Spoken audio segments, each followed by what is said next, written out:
Welcome to the Weird Learning Podcast with your hosts, Dr. Tracy Dix and Dr. Alex Patel. Today's episode, tips to fend off FOMO during Freshers Week. Hello everyone, this is Tracy Dix on the Weird Learning Podcast with my good friend Alex Patel. Hi, thanks for joining us today. It's been a little while since our last episode, so we're really happy to be back. Our episode today is inspired by a question that I saw on social media recently regarding all the students who are starting university very soon. Lots of students settling in at the moment, and as usual, there are plenty of events on during Freshers Week to help you meet people and make friends. But what if going out and clubbing isn't your thing?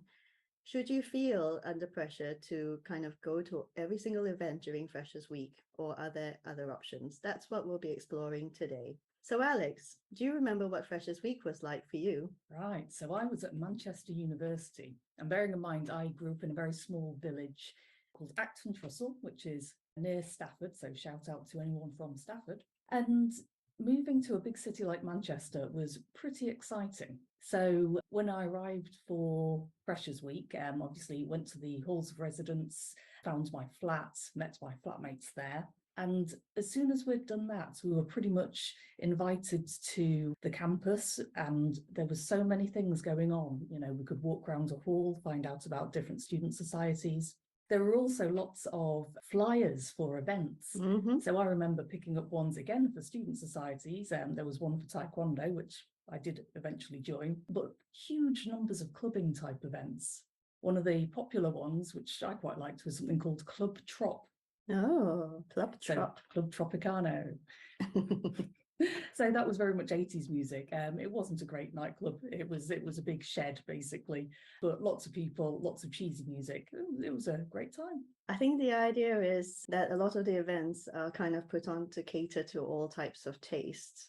And I guess one of the problems with that is when you try to please everyone, you kind of end up being a little bit meh to specific people. Would you say that? When you try to please everyone, you end up kind of pleasing no one really, and everyone's sort of compromising and going, well, I don't really like cheesy music, but I'll go because everyone else is going. It can be a little bit like that in the first few weeks of term while everyone's finding their feet. But, you know, if you think about it, if you don't like clubbing or drinking, and, you know, drinking is definitely not for everyone, then going to those events are probably going to either attract people who don't like the same things as you know, if they enjoy clubbing, or people who aren't really being themselves. Although I would say that it's, you know, I think everyone does have a filter when they first go to university, and over time it might take a while for people to be more themselves or kind of find out what they like and what they don't like, you know, through the process of trying all the different opportunities that are on offer. Yeah, it's a great time to kind of try and work out who you are, really. Sadly, I did not take this opportunity. I pretended to be somebody I wasn't. It sounds a bit strange, but I think it's true. Yeah, I think a lot of people do. So when I first started at university, I remember a lot of the events were very sort of clubbing focused, or at least the ones that were on my radar, you know, and I remember like my flatmates and, you know, another flat that we kind of made friends with were all very enthusiastic about that sort of thing. It was quite alien to me. Growing up, I wasn't like really into clubbing or anything like that. I was very into my hobbies, you know, which we've covered in previous episodes. But I did start university with a friend from school who was very extroverted. And in some ways, that was a really good thing because, you know, we just kept each other company at first and went out and met people. But on hindsight, sometimes, actually, no, a lot of those people I'm still kind of vaguely in touch with now, mostly through Facebook, I'd say. But we've kind of met since. But I do remember that, you know, it's very similar to Alex's experience. A lot of information is thrown at you in the first couple of weeks. Like during Freshers Fair, you're given like a goodie bag full of flyers about pens, freebies, about the library, about the career service, about the student welfare service, about the chaplaincy, about the SU, and all the student union. The student union and all the services that the student union offers. The Study Skills Center, which might be known as something different at your university. and dominoes. Certainly at the university we work at, there's a Domino's just down the road, and Oh, they hand out lots of flyers and freebies for that. Well, actually, I recall at the last Freshers' Fair that we checked out, they were handing out free pizzas as well. And at another university that I used to work at the end of every club night, there would be Domino's staff kind of waiting outside the exits with their kind of personal sized pizzas to kind of sell as students were leaving the student union. Yeah, so it's well worth going to any Freshers' Fairs or events at the beginning of term, because there are a lot of deals and things you can get hold of. Yeah, and there are some free lunches to be had as well. I think Costa was also around at the last one that we went to, free pastries as a taster, so you remember who they are the next Top time tip, take your Tupperware with you, you can load up. Take your Tupperware with you. That is a good tip, actually. What was the other one you were saying earlier? Make sure you have a recyclable bin close by. Yes. Sadly, a huge amount of money is spent on creating leaflets and flyers, and it's a lot of waste. Quite often it just gets dumped on the floor. Somebody will take a leaflet and then drop it. So if you are environmentally minded, and we all should be nowadays, bearing in mind how awful the climate change is, then you might want to think about taking a bag where you can put these so you can take it home and recycle them. Yeah. Or, it'll be a very good time to start familiarizing yourself with the campus recycle bins. There should be many stations dotted around. It's certainly a time when, all the various services that are around, all the kind of eating places, all the clubs and societies are looking to make you aware of their presence and, that they're available, so that at the time when you might need their service, you will think of them and you'll kind of get in touch. So you get pens with all their website URLs on them, you'll get like business cards and all sorts of things, and it can feel very overwhelming. So let's compare the process of settling in to when you need to, for example, use a reference book or a website when you're first researching a topic. So, for example, you're kind of given a topic to work on for an assignment. Since we're here to coach you with your assignments, that's the example that we will Straight take. in there with essay tips. Straight in there with essay tips, settling in tips and essay tips. So you are tasked with, discussing a topic, for example, and how would you first approach it? So you might go to a reference book, or these days, most of us would probably turn to a website and just search something on Google. So if you need a definition, for example, it will pull up like several definitions from a variety of online dictionaries. You don't read everything that's available to you. You won't kind of go through all the pages of search results because that's too overwhelming. Most of us would just dip in to find what we need. So we look for like the description that kind of resonates with us or feels relevant to the topic, something that we feel like we can understand. And then, we would apply that to the topic, see how it fits. Like, does it kind of seem like it applies well? And if it doesn't, go back, try a different definition or a different description. And it's sort of rinse and repeat until you're happy with the information that you found. So are you saying it's similar for when you're choosing clubs and societies or friendship groups, that you should test out a few different things and then see which fits best? Yes, you might come to university having fairly clear ideas on certain things. So, for example, if club nights are not your thing, that's fine. I think universities are much more diverse places these days to when we were students. And I think there will be a lot more effort being put towards kind of the less conventional drinking type activities that were very common when we were students. Sometimes it means kind of going under the radar a little bit and looking for alternatives. So can I interrupt you here, Tracy? Yes. So what clubs and things did you test out but not carry on with? So I'll give you a moment to think about that, and I'll tell you a couple of mine. So I tried fencing. I tried belly dancing. Ooh. Taekwondo I tried, and I stuck with that. Yeah. I did a short course on Japanese language and culture. Mm-hmm. And I'm not sure what else actually, but it's a good range. It is a good range. So back when I was a student, the range of clubs and societies were not as diverse as they are now. However, we're thinking about the time of Ally McBeal, when that was really cool.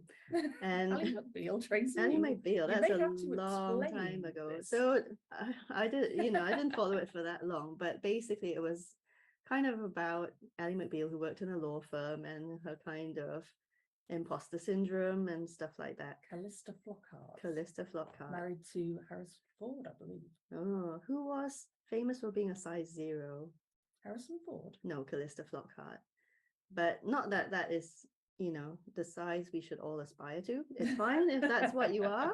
There but, are bigger issues in the world than yes, whether I can fit into a dress or yes. But we digress somewhat. So anyway, so Ally McBeal did kickboxing, and obviously kind of sparked a whole wave of people interested in kickboxing. So when I went to university, that's one of the things I tried, and it was it was fun until people started sparring. And I just remember the damp, sweaty, smelly helmets and like boxing gloves that we had to put on. Yeah. And one of the girls ended up with a nosebleed. And that was the last session I ever went to. I just decided it was not for me. Oh no. So another top tip, if you are taking up karate, kickboxing, anything where you need pads, buy your own. Yeah, you will but thank me for it. You can sell them on later when you give up. Yeah, but sometimes you want to try something on before you invest in the kit, don't you? Oh, not the gloves though, not the gloves. No, Not- the one I went to, you had to buy the kits. They didn't lend out kits, and that's probably the reason, because it is really gross. Yeah. Okay. Well, there you go. What else did I try? So I have always danced since I was about 4. That's when I started ballet classes. So when I went to university, I joined a dance club, which did a bit of jazz and various other things. I have to say, so although that has kind of given me the foundation for the things I do now, I haven't stuck with any of those hobbies, like jazz. I did a bit of Latin and ballroom as well, actually. And that's absolutely fine. Yeah, dabbled. Yeah. Yep. And then after I left, breakdancing and aerial arts, as we mentioned in the first episode. I actually did a little bit of salsa as well when I was at Oh, university. They do a lot of things like short 12-week courses, so you can have like a little taster. there are lots of tasters that go on in the first and second weeks of term, actually, I think. I believe lots of societies do free tasters before you have to pay for your membership. Yes. Oh, that could be instead of going out to nightclubs, that could be a very interesting way of spending your time. Check out all the free taster sessions. Yeah. So those are good daytime. In fact, I may be along to a university to do this myself. What are you going to be trying? I don't know. Literally everything would be great. Yeah, I'll just say I'm a mature student. Yeah, so those tasters are something that would be very good to kind of work through your timetable, because you probably have your timetable quite soon as well. But also, yeah, so we were talking about socializing and the kinds of interactions that you would come across when you start university. So we've had a think about, the sorts of interactions that you kind of need to have versus the ones that would be kind of quite good to have, would you say? So for example, when you get settled in your accommodation, you have to meet your hall warden or your landlord. They'll give you your keys, kind of tell you what the rules are. I mean, if you're in halls, very often landlords like to put big A4 posters of like, switch off the tap when you're done with it. Don't leave it dripping, close the blinds, close the windows, and all those sorts of things. So I think you'll be... No candles. No candles, although there are kind of battery operated ones these days. So I think you'll be pretty familiar with those rules. I mean, generally it's don't trash your accommodation. Yeah. I have a story about that. Do you want to go into that story? I moved into a lovely little flat in a Halls residence. So there were 4 people downstairs, 4 people upstairs. And I was there, for a few days. A couple of people moved out. They didn't like it. A couple of people moved in. And it turns out one of the 2 people, well, a couple of people who moved in had absolutely trashed the flat they'd been in before. And that's why they'd been moved. And we had somebody else move in a bit later on. This was somebody who ended up being my boyfriend eventually. And he had gone to that flat, and I think he said it, it was awful, and the floor was sopping wet, the carpets were wrecked, and nasty. And I lived with these 2 nutters for another 2 years, would you believe? They were characters. So my husband was once in a rented house where, mushrooms started growing in the bathroom carpet. That's quite kind of normal in Yeah, student that accommodation. kind of thing can happen. But so if you are in university halls, though, I think chances are they'd be far better maintained than private accommodation. Yes, and if they're not, you're paying a lot of money, get it sorted out. So you could talk to your student union for help. You can talk to university welfare, tends to cover things like accommodation as well sometimes, but don't accept it. So in my master's, I went to this brand new halls of residence. It's one of these new build fancy places. I had my own ensuite bathroom, which at the time was, this was a new thing, a novelty. And I had damp in my room. There was a problem, and a lot of the accommodation had damp in, but it wasn't that bad. So I just kind of ignored it as as a foolish person would.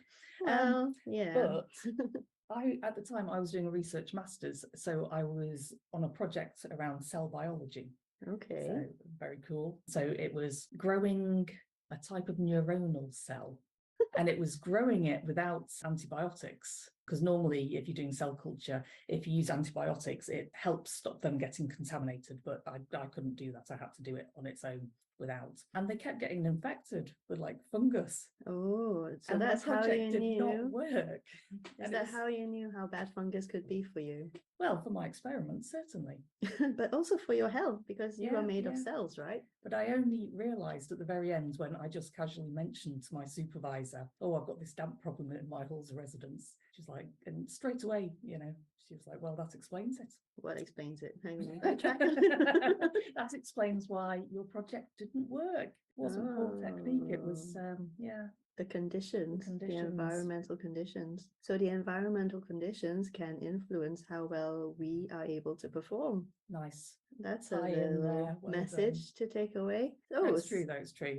So I know of a student at a university where I think, again, it was damp. There are big issues around damp in multi-person kind of accommodation. And it caused her to get, really quite bad rashes all over her body. She became kind of sensitized to it. And she did luckily complain about it and get something done. Good on her. Yes, so if you see any mold, hopefully you don't in your first week of term, my goodness. But if you see any, like black spots of mold or anything in your accommodation, don't be tempted to just bleach it out, because it's often a much deeper problem.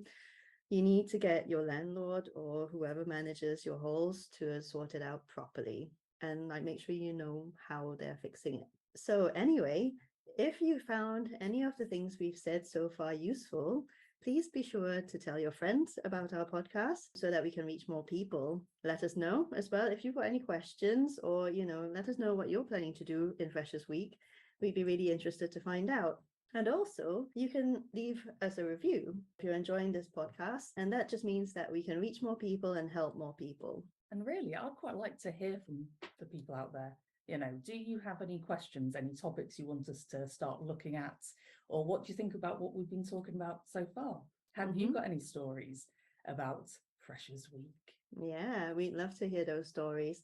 So you can send us direct messages on Instagram, Facebook, and TikTok. We are delving into the world of TikTok. We are delving into the world of TikTok. Okay, so we've talked about hall wardens and landlords, but also most of you will probably be in some kind of shared accommodation. If not a shared room, then you'll be in a flat or a shared house. And I guess this is probably quite obvious, but you do need to interact with the people that you share your accommodation with. Great way to make friends.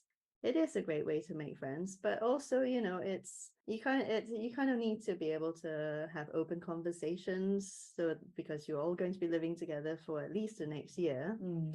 But also some of the benefits on that is you could coordinate on housekeeping, like keeping things tidy, but also perhaps clubbing together to, put an online shopping order through.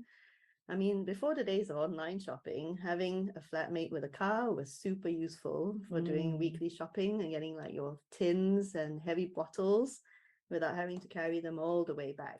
Yeah, I mean, you might find that everyone goes off and does their own thing over time, but these are the people who are around you and will, be very much part of your support network when life gets a little difficult, which, it will do during university at times. Yeah. So I could tell you a bit more about the characters that I first ended up with. Okay. Go on, Alex. So, yeah, one of the first people in the flat was this Italian guy, and he fancied himself as a bit of a ladies' man. So he was always making incredibly sexist comments. And So he really liked the stereotype of it. yeah. So there was him. There was another, really nice English guy, white middle class. So he set up an industry dealing cannabis. Would you believe? Where was the farm? Did he set up a farm? No. Oh, just okay. just selling small amounts. I see. There was another guy who was a compulsive liar. He once told me he had a very long-term relationship with an African princess who sadly passed away. How did you know he was lying? He was a white working class guy from Sheffield. And he also told me that he had set up a casino online and he was, a bit of a millionaire. Yeah, but universities sometimes get students who are like royalty. Oh, So- certainly. So that's not completely like over the top that he could have met a princess or had a relationship with a princess. I mean, before university, maybe a little less like, I don't know. It wasn't the only fib. Okay. But very entertaining people. And then of course I had some of the flatmates who were absolutely wonderful, easy to relate to, really friendly people without really unusual eccentricities. Good. So there are people like you out there. But actually, I have fond memories of hanging around with these other people. Mm-hmm. They the compulsive liar person. He was a really nice guy. He just, had lots of stories to tell. And we actually shared flats for a couple of years. Okay. So I think, with the people who like compulsive lying, I mean, I don't know what his like motivations are for it or how aware he is that he does it, but as long as no one gets hurt, I think people like that can be very entertaining. Entertaining, yes, but it left me in the situation of, well, he's saying his girlfriend, this African princess, has passed away, so I don't want to call him a liar at this point. It just left me feeling really uncomfortable. So strange. how did you respond? I would just have probably gone, oh, okay. Yeah, no, that's exactly what I did. Yeah. Nod and smile, Yes. and then move on. Okay, now I have to admit, like the next group of people, they're not someone that Alex and I particularly made the effort to build a relationship with. So it does depend on the context. And these are your neighbors. And my recollection of neighbors in my first year of uni were, there were some students in the flat right next to us. We were separated with a fire door that was kept locked all the time. And I only ever really saw them when they came around to our flat to knock and tell us that we were making too much noise. And most of the time we weren't, but I worked out, I had a stereo, back in the days of the stereo, I had a stereo that was kind of pushed right up to the shared wall that we had. So even when the volume was turned to a very reasonable volume, this was in the middle of the day and everything, and I wasn't really a party animal anyway. Because noise travels much quicker through solids than through air, doesn't it? They were getting the sound through really, really loudly, and it was annoying them. So the only time we ever saw our neighbors in the first year. However, when I came to do postgrad and we were kind of living in private accommodation, and our flat was on top of our neighbor who was downstairs, we did the whole, meeting and chatting and everything. But it can be quite good practice. So if you're planning to invite a few friends around to your flat, before you go out for a night out or whatever, or if you think there's going to be a bit of extra noise, it can be quite a nice practice to just go around and just give your neighbors fair warning so they're prepared. They can make plans to work around it. And, they're not planning like a quiet night in to hear your music thumping next door and it really annoys them. They can plan to be out of the flat or to do something else. And it just kind of sets things up really for an easy life moving forward. Yeah, another top tip, perhaps don't put your bass on full volume and put your speaker against a wall. Wall. Learn from my mistakes. But yeah, the bass is a very good tip. So another group of people that are very valuable to get to know are people on your course. So myself, I was on a joint honours, psychology and neuroscience, and it was a brand new course and there were only about 7 of us doing it. So we all, hung around together. Very different people, but yeah, we stayed in that friendship group for 3 years. Mm. Yeah. I think it can be quite nice that you had a very small group of course mates, 7 people, because I remember I think my seminar groups might have been bigger than 7 people. And I remember feeling very intimidated to speak up. I mean, as an international student back then, I was very kind of shy about criticality anyway. So I didn't kind of share my views very often, which is very different from the person I've now become. But yeah, so I think a group of 7 people is a lot less intimidating, and that's really nice. Yeah, and it's really valuable because if you end up with people, or you choose to be friends with people who are very conscientious and studious, that may sound very depressing at this point, but you can have other friends as well. But it helps you be motivated around your work. It helps you keep on task. It means you can have a study group, you can get together, talk about some different ideas, some different theories you've read, and they can challenge you and say, oh, well, I didn't understand it like that. Or, and that is really valuable in terms of both motivation and developing your thinking skills. And I guess lastly, being able to talk about your subject. Yeah. Oh, so this is also something I found on social media, but I came across a post recently of how students were kind of making notes collaboratively online during a lecture. And so on their notes, like individual students could kind of put question marks or comments next to certain sections where, maybe they didn't understand what was delivered in the lecture, and their course mates would kind of dive in and help them out. And that gave me a really nice, warm, fuzzy feeling, because I just thought, it's really nice with all this stuff about digital and how it, like affects your attention span and all that students had found ways of putting it to very good use. That sounds like a really good idea. Yeah, to support each other. Because quite often, or when I was at university, you'd get a sequence of slides get put up on the screen, and then you'd write them all down really quickly, word for word, and obviously not get everything or get what the lecturer was actually saying. So we'd quite often have to kind of ask for help and share notes. Yeah. So I guess that is something we should probably address at this point. So when you're thinking about plagiarism, this is something you'll come across quite a bit, and that's the act of taking somebody else's work and passing it off as your own.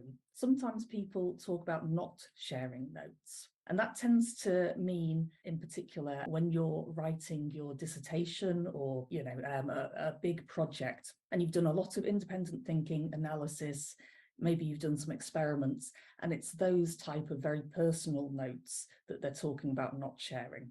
Whereas sharing notes based on a lecture that's been recorded, is quite different. Yeah, but actually coming to lectures, I mean, if lectures are recorded, very often they're accompanied by transcripts as well, aren't they, these days? Would that be useful? I think so. So if you miss something in your note taking, you can always revisit the transcript for clarity. So, I mean, when I was back at university, I remember one lecturer often said to us, don't try to write down every single thing I say. Just take note of key points to revisit, but just kind of let the information wash over you. I remember those were his exact words. And I think he did have a point, because if you're trying to make notes at the same time as trying to listen, you can't really do both at the same time. You can't. You just can't keep up, can you? No, it's a skill. It's quite difficult. So one of the approaches is to listen to what's being said and then summarize it. So that way you're engaging your mind, you're learning, you're interpreting what's being said and putting it in your own words. And that's very valuable. It also means that you can write and keep pace with the lecturer. That's right. You're kind of making the information your own, aren't you? And I mean, the beauty of all this is everyone kind of explains things in different ways. So coming back to, Alex, what you said about like not sharing notes. I mean, when it comes to something like a dissertation anyway, topics are so personal to the student that there won't really be much crossover between projects that people are doing. So I don't think there's too much risk there of like plagiarism through note sharing. But when it comes to sharing, your lecture notes, doing that kind of collaborative approach via Google Docs or, other tools that your university supports can be really useful. And can be a really good way of everyone supporting each other. Okay, so kind of moving on, we'll go into like the interactions that you might have with people in your school. And your school administrator is a really important person. You might have several of them. Now, they are your portal to any course-related questions that you might have. And I mean, So who do we mean exactly? It's the people in the office, the departmental office, that kind of thing. yeah. Yeah, and I think their post is usually called a school administrator. But, if you go to your school or your academic department website, they're kind of called different things depending on the university. There will usually be a list of names under the school office or school administrator or something like that. So any of those names will probably be quite a good contact to ask if you've got anything that's course related to, changing your modules, timetabling issues, questions you have about submission. So, I mean, the administrator might not be able to answer all your questions directly, but they can certainly put you in touch with a person who can help. Yes, and treat them well, because they have a lot of kind of power. So if you're getting on the good side of them, it's, it just makes your life a bit smoother. They're not going to... They can do a lot for you. not in a mafia kind of way, everything's above board, but they're just very helpful people. Goodwill goes a long way. If you're having a bad day, they may sit down and give you a bit of a hand, direct you to something that could help you. The other person that hopefully you will have a good relationship with is your personal tutor. So everyone is assigned to a personal tutor, and they kind of look after you on a pastoral basis as well as academically. So, if you're having a really hard time with university, do see if you can have a chat with them. Yes, yeah. Make use of this system. It's really valuable. If you have any questions about the broad subject area or how to improve your essays and things like that, it might be helpful to talk to this type of person. One thing, though, this is a really good top tip, is that if it's a course with hundreds of students, sometimes supervisors or admin staff or tutors can get overwhelmed by students asking some questions. Yeah. And quite often they'll think, it's in the handbook, why didn't they read the handbook? So do a bit of research around the question beforehand. If it's something, quite simple, do have a look at the handbook, talk to a couple of people on your course, and they may be able to help you solve that problem. And equally, when you're going to see your tutor or a supervisor in terms of asking about an essay question, perhaps, or some work like that, do a bit of preparation beforehand so you get the most from that session. Show up with, perhaps your own attempts to answer that question, how, showing how you've interpreted it, what you think you might do next, basically. And that creates a much more useful conversation with this academic who has, a wealth of knowledge, than if you just kind of rock up and say, I don't know what to do, help. Yeah, although, if you feel like you've exhausted all avenues, you've looked in the module handbook and you really still don't know what to do, then still go and ask for help. Definitely. Don't be shy to ask for help, because that's more important than, being afraid of doing that. But yeah, I do take that point. Like, try to find the answers yourself first if you can, because you will go to them with more specific questions and they will know how to target their advice for you. Win-win situation. Win-win situation. So regarding other academics, then, I mean, you'll come across, your module leaders, your seminar tutors and people like that. And over time, you'll work out, the ones that you gel with the most. Like, you'll get on with some people more than others, and that's really natural. Yeah, and I mean, this is definitely true for me. When I was at university, I had really good relationships with a number of academics, and I would quite often go to them for help.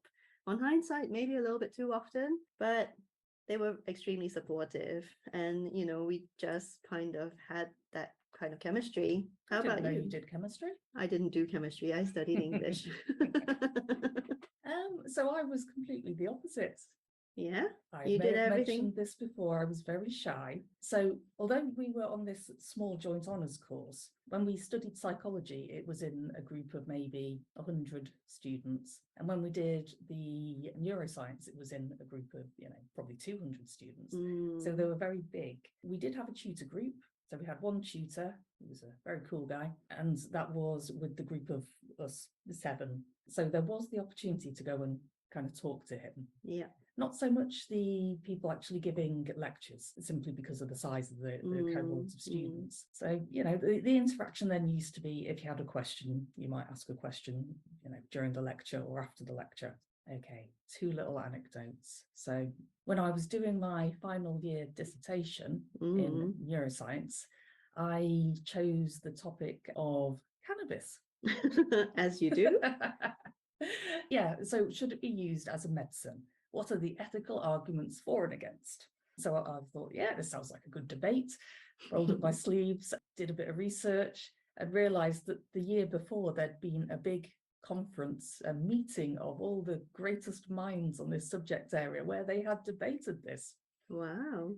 And it just felt like a waste of my time to be trying to do it again. So I did actually go and see my supervisor and say, actually, I don't want to do this topic for this reason. Can I change it a bit? And I changed it to the biochemistry of cannabis.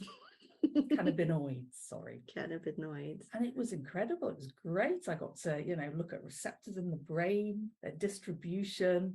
There are 2 types of endogenous cannabinoid receptors, one lot in the brain and one lot around the rest of the nervous system. Okay. Yes, it was really interesting. And you know what? I actually got the second highest mark in a cohort of 287 students. Wow. Well, so that was cutting edge research, actually. I mean, you might have to explain some of it to our audience in kind of more lay people's terms, because I didn't understand a great deal of that. Anyway, it was a really good project to do. However, after having gone to see my supervisor this one time, I didn't go and see her again. But you don't necessarily need to, right?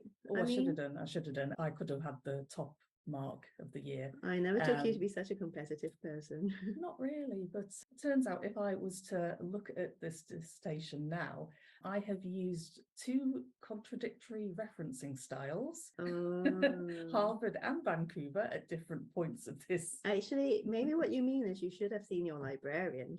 I should have got somebody to give me some advice. On a bit how of to feedback. reference. I should have made use. Yes. So even if you're doing quite well in your subject area, that is often a way you can improve. It's always worth talking to people. So academics are all different in how they mark.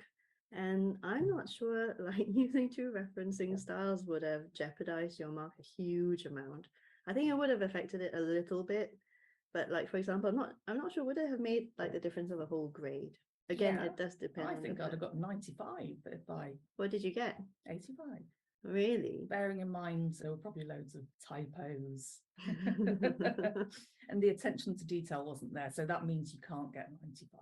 So one more top tip: use your spelling and grammar check. But also, if you need help with referencing, go and see your academic librarian. They're very experienced on referencing and they can help you. However, the ultimate responsibility of checking your references and bibliography is down to you. How long do you normally spend checking referencing? I usually do it at the end, but then I'm a real stickler for proofreading anyway, so I tend not to make a lot of like grammatical and formatting errors because it always jumps out at me. It doesn't jump out. And I can't concentrate if anything is not quite right. If I come back to it, a few days later, usually after I've submitted it, and then I see all the spelling mistakes and errors. Oh, well. Just in time for your Viva. Well, so we have gone everywhere today, haven't we? We've talked about plagiarism and referencing and, approaching assignments, Freshers Week. Anyway, but I hope this has been helpful, and our next episode will be kind of deciding like what kind of interactions are useful in Freshers Week. We're going to apply that to how would you go about approaching your reading list, because many of you might already have your reading list, or at least you might know the key texts that are being covered in some modules, and quite often they're extensive lists. They are extensive just like lists. Freshers Fair, there's a huge number of options and stalls you could go to. Yes, and so we've already said no, you don't have to go to every single social occasion that's out there. And similarly, you don't have to read everything on your reading list, but we'll tell you in more detail how to go about navigating it and making those decisions. Yes. So thank you for joining us today. And until next time, goodbye. You have been listening to Weird Learning with Dr. Tracy Dix and Dr. Alex Patel. Music by Defect Machine from Pixabay. Produced by Kelly Costigan.